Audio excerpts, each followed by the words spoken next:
Mon prochain invité est un paramédic. S'il est ici, c'est à titre personnel. Et ce dont il va témoigner n'engage en rien l'entreprise pour laquelle il travaille, d'ailleurs que je ne connais pas. Mais si c'est un paramédic, il veut travailler pour une travailler une ambulance, c'est sûr. Mais moi, j'ai juste son témoignage que je veux. Et là-dessus, on s'entend bien. Il s'agit de Patrick Dufresne, qui est paramédic. Bonjour. Bonjour.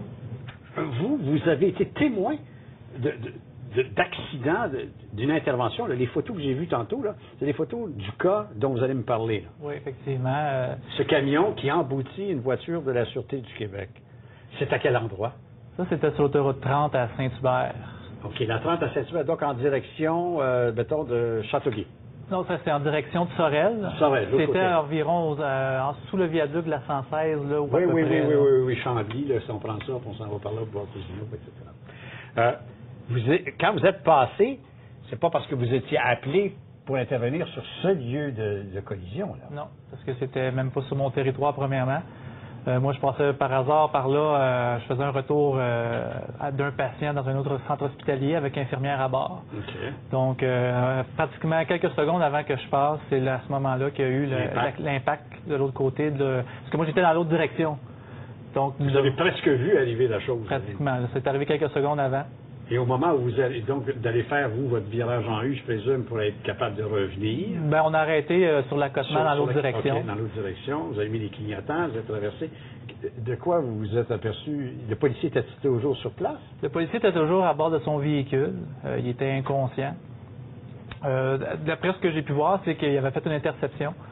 Puis l'autre véhicule qui était intercepté était déjà reparti. Puis le policier était probablement en train de terminer ses rapports, ses papiers, tout ça. OK.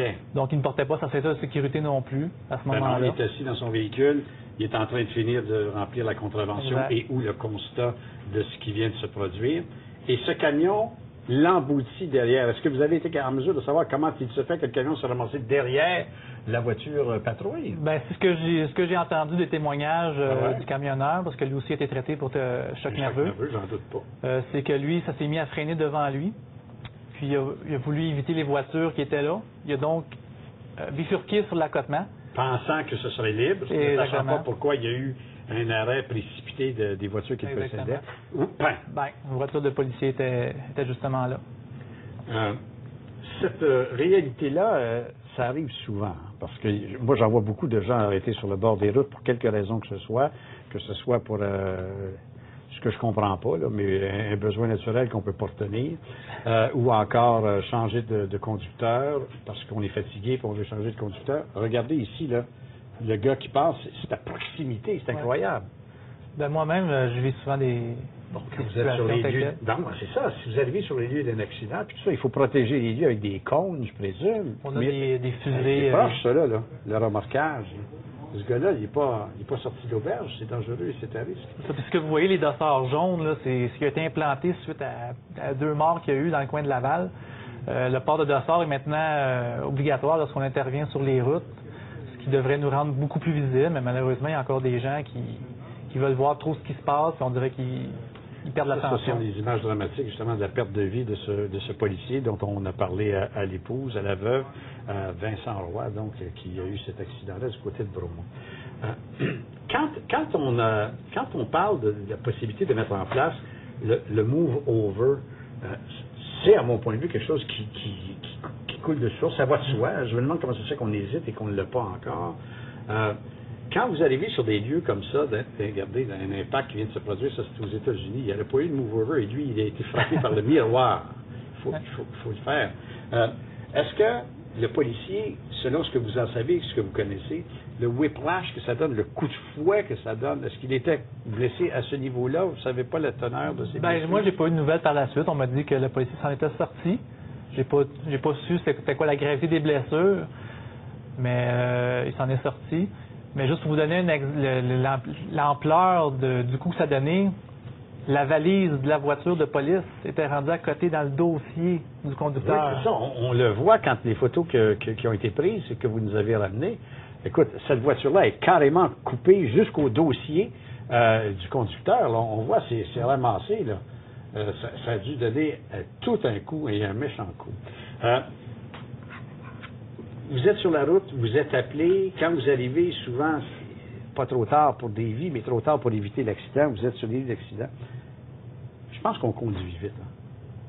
Ben déjà, les limites sur les autoroutes, les gens, déjà, c'est pas respecté.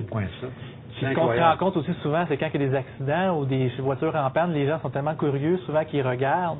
Puis souvent, ils vont bifurquer juste en regardant en direction de l'accident. Donc, d'après moi, il y a une bonne part aussi des choses. Vous avez raison.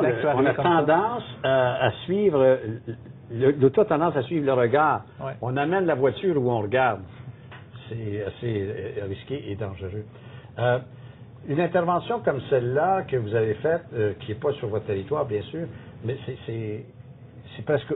Vous devez arrêter. C'est dans votre métier. C'est prêter assistance. Il faut que vous le fassiez. Exactement, dans la mesure qu'on peut le faire. Comme moi, j'étais en train de faire non urgent avec infirmière à bord, qui nous a permis, moi et mon collègue de l'époque, de pouvoir intervenir et aider aux policiers. Puis il y a d'autres véhicules du secteur qui sont venus chercher les patients. Donc vous, si on vous demandait de voter, c'est oui pour le move over. Oui. Hein, ça fait plusieurs...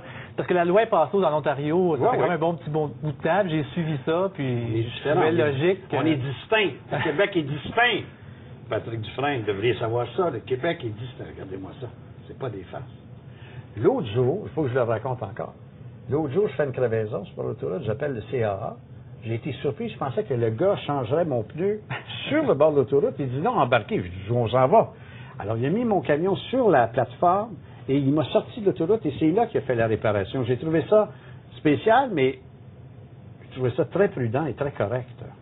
Parce qu'il aurait pu mettre sa vie en danger, très évident. Même en voiture, des fois, on voit des gens arrêtés sur l'accotement, puis à 100 mètres, 200 mètres, il y a une sortie où il aurait pu tout simplement sortir. C'est vrai aussi, on voit ça.